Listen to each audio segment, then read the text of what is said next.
Aujourd'hui, je suis très désappointé. J'espérais des réactions beaucoup plus virulentes à la suite de ma première vidéo. À part 2 ou 3 réactions épidermiques ou émotionnelles face à des nouvelles inattendues qui perturbent la pensée, qui bousculent ce qu'on croyait juste, rien. J'avais préparé une nouvelle vidéo beaucoup plus percutante, mais j'ai renoncé à la publier. On aurait pu penser que je m'en prenais aux moniteurs, aux écoles ou à la FFVL, alors que je leur reconnais un travail de fond nécessaire à la formation pour les premiers et la gestion du vol libre pour le troisième. Même si tout n'est pas parfait, bien sûr. Je sais que ma vidéo a beaucoup fait parler dans le milieu professionnel, soit un peu plus de 800 moniteurs, et pas assez par contre chez les pilotes biplaceurs dits associatifs qui sont plus de 2300. Et je me suis demandé pourquoi je n'avais pas eu le retour escompté. Bien sûr, il faut que la vidéo soit partagée et vive sa vie. Et j'ai fini par comprendre que si quelques-uns, piqués au vif, se sont exprimés, beaucoup ont jugé que la meilleure réponse était celle appliquée depuis 40 ans. Je parle de l'omerta. Parce que c'est bien de cela dont on parle.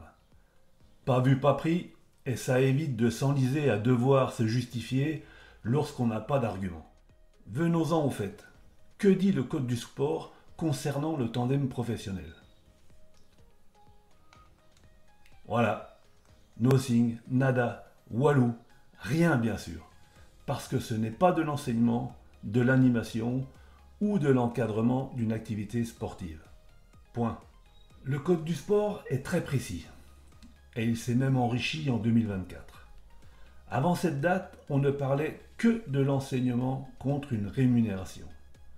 Depuis, même l'enseignement à titre bénévole est interdit, ce qui renforce l'idée que le tandem parapente n'est pas de l'enseignement. Je vous mets le lien en commentaire. La FFVL l'affirme également, il n'y a pas de réglementation particulière à la pratique du vol libre. Le vélo du ciel, comme elle aime à le rappeler. Donc je réaffirme qu'il n'est pas impératif d'être moniteur diplômé pour exercer légalement et professionnellement le vol en tandem en parapente en France. J'ai ouvert une boîte de Pandore. Ce débat doit être abordé sérieusement et clarifié une bonne fois pour toutes chez les acteurs du vol libre parce que pour l'État, il l'est. Et pour conclure, une seule question doit nous préoccuper.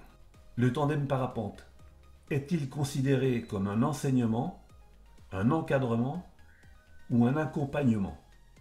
Premièrement, déclarer que le tandem est un acte d'enseignement sportif, ce qui contrevient à la loi actuelle, et annoncer aux plus de 2300 biplaceurs dits associatifs, formés depuis plus de 35 ans, qu'ils n'ont plus le droit de pratiquer.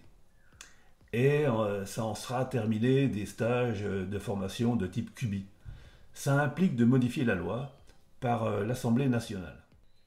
Deuxièmement, reconnaître le tandem comme activité de transport ou balade aérienne, ce qui est conforme à la loi actuelle, donc soumis à l'application de la TVA, et reconnaître le droit à tous les biplaceurs dits associatifs à pratiquer en étant rémunérés s'ils sont déclarés et assurés professionnellement. La seule option réglementaire à ce jour. Seuls les pilotes auto-entrepreneurs échapperont à l'application de la TVA si leur chiffre d'affaires ne dépasse pas le plafond maximum autorisé.